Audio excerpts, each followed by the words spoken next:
আজকে তোমাদের বাংলা ক্লাসে তোমাদের পাঠ্য বইয়ে একটি খুব ভালো কবিতা, গুরুত্বপূর্ণ কবিতার নাম দাঁড়াও। কবি শক্তি চট্টোপাধ্যায়ের লেখা। আমি সেটা তোমাদের আজকে একটু আলোচনা করার চেষ্টা করছি। সামনে পরীক্ষা এসে গেছে, সেকেন্ড সাবজেক্টিভ পরীক্ষা তোমাদের এই আগস্টের ফার্স্ট উইকেই হবে। তো তখন তোমাদের কিন্তু এই সিলেবাসে কিন্তু এই দাঁড়াও কবিতাটা আছে। কবিতাটা খুব ছোট কিন্তু খুব সুন্দর এবং খুব ভালো একটা মানে আছে। কবিতাটা ভীষণ ভালো। আমি প্রথমে কবিতাটা একটু পড়ে নিই। কবি শক্তি চট্টোপাধ্যায়ের লেখা কবিতা দাঁড়াও। মানুষ বড় কাঁদছে, তুমি মানুষ হয়ে পাশে দাঁড়াও। মানুষে ফাঁদ পাচ্ছে, তুমি পাখির মতো পাশে দাঁড়াও। মানুষ বড় একলা, তুমি তাহার পাশে এসে দাঁড়াও। তোমাকে সেই সকাল থেকে তোমার মতো মনে পড়ছে, সন্ধে হলে মনে পড়ছে, রাতের বেলা মনে পড়ছে। মানুষ বড় একলা, তুমি তাহার পাশে এসে দাঁড়াও। এসে দাঁড়াও, ভেসে দাঁড়াও এবং ভালোবেসে দাঁড়াও। মানুষ বড় কাঁদছে, তুমি মানুষ হয়ে পাশে দাঁড়াও। মানুষ বড় একলা, তুমি তাহার পাশে এসে দাঁড়াও। কবিতাটা খুব সুন্দর, পড়তে খুব ভালো লাগে। তো যাই হোক, আমি কবিতাটা তোমাদের পাঠ করে শোনালাম। কিন্তু এইবার কবিতাটার কবি হচ্ছেন শক্তি চট্টোপাধ্যায়। তো তার সম্পর্কে আমাদের কিছু জানা দরকার। তোমাদের পাঠ্যসূচিতেই, এই পাঠ্য বইতেই আছে। তো শক্তি চট্টোপাধ্যায় বাংলা ভাষার অন্যতম প্রধান কবি। তার জন্ম দক্ষিণ ২৪ পরগনার বহরু গ্রামে। পড়াশোনা করেছেন কলকাতার প্রেসিডেন্সি কলেজে।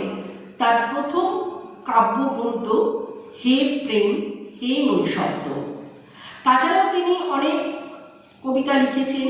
তার কাব্যগ্রন্থ আমরা জানি, তবে আমার খুব ফেভারিট ছিল এবং আমিও খুব পড়েছি আর কি জিনিসটা, যেতে পারি কিন্তু কেন যাব, উল্লেখযোগ্য তার একটা কাব্যগ্রন্থ। তারপরে আরেকটা বিশেষ কবিতা আমি করতাম, অবনী বাড়ি আছো, এই কবিতাটা। তার লেখা বিখ্যাত দুটো উপন্যাস, তিনি আনন্দ পুরস্কার এবং সাহিত্য একাডেমি থেকে পুরস্কার পেয়েছিলেন। তো যাই হোক, তবে এই শক্তি চট্টোপাধ্যায়ের এই দাঁড়াও কবিতাটা নেওয়া হয়েছে, মানে উৎসটা হচ্ছে মানুষ বড় কাঁদছে, এই কাব্যগ্রন্থ থেকে নেওয়া হয়েছে। তো আসো আমরা মূল কবিতায় চেষ্টা করি একটু লাইন ধরে তোমাদেরকে বোঝানো। মানুষ বড় কাঁদছে, তুমি মানুষ হয়ে পাশে দাঁড়াও। আচ্ছা, আমাদের এই মানুষ শব্দটি এখানে কি হিসেবে ব্যবহৃত হয়েছে না, মানুষ শব্দটি এখানে একটা মানবতার সমার্থক। ঠিক, মানবতার সমার্থক। অর্থাৎ মানুষ কথাটির অর্থ হচ্ছে মান এবং হুঁশ যার আছে, প্রকৃত অর্থে সেই হচ্ছে মানুষ। ঠিক আছে?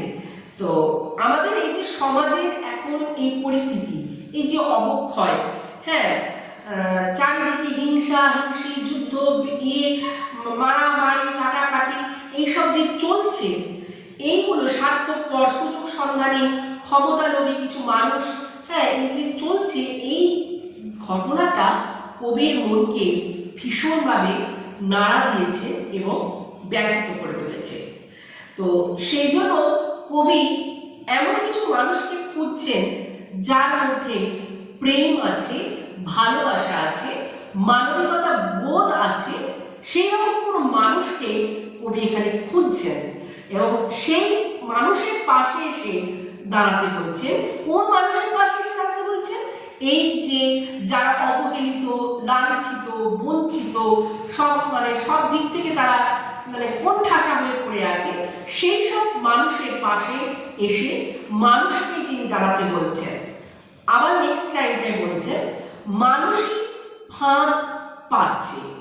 ফাঁদ কথাটা এখানে কি হিসেবে ব্যবহৃত হচ্ছে না, একটা জাল, একটা বাঁধছে, ধরো মানুষ তৈরি করছে, তো সেইখানে তিনি বলছেন তুমি পাখির মতো পাশে দাঁড়াও।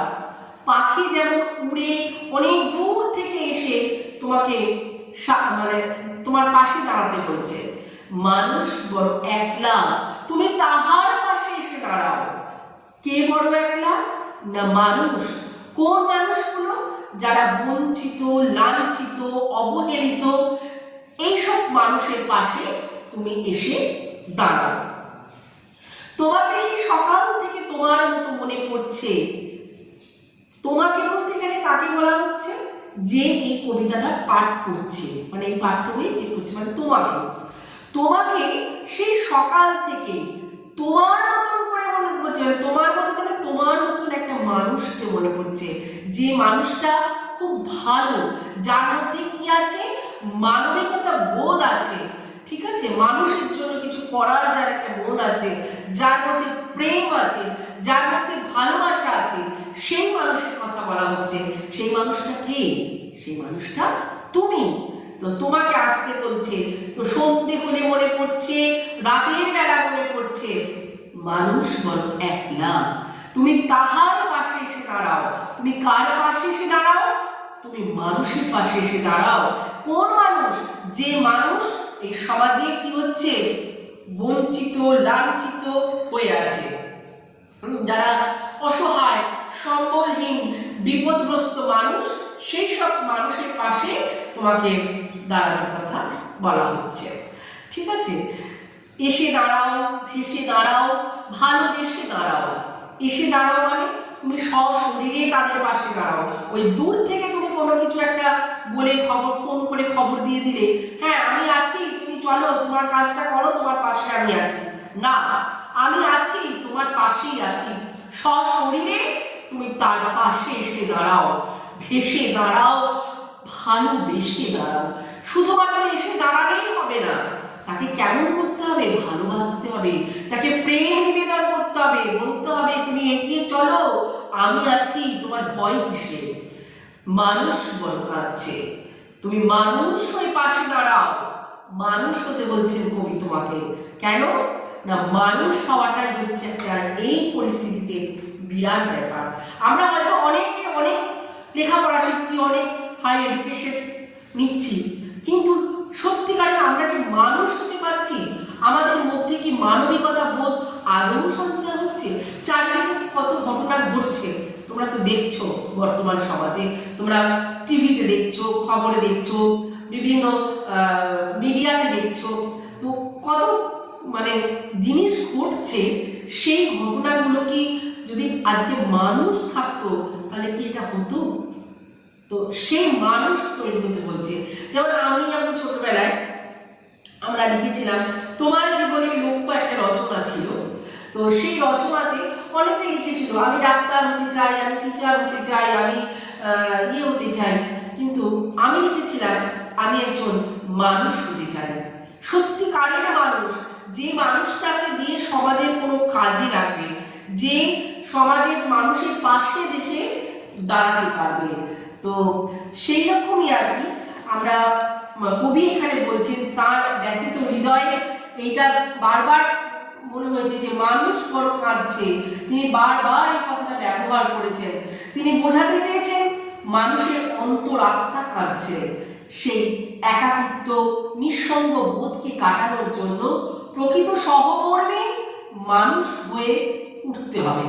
আমাদের এই যান্ত্রিক গতিশীল জীবনে এই অসহায় মানুষের জন্য মানুষ হয়ে আমরা যদি কিছু সময় ব্যয় করতে পারি, একটু অপেক্ষা করে তাদের সংব্যাতি হতে পারি, নিজেদের কর্তব্যবোধ, দায়িত্ববোধ পালন করতে পারি, চেষ্টা করতে পারি, তাহলে কিন্তু কবি এটাই কিন্তু চাইছেন।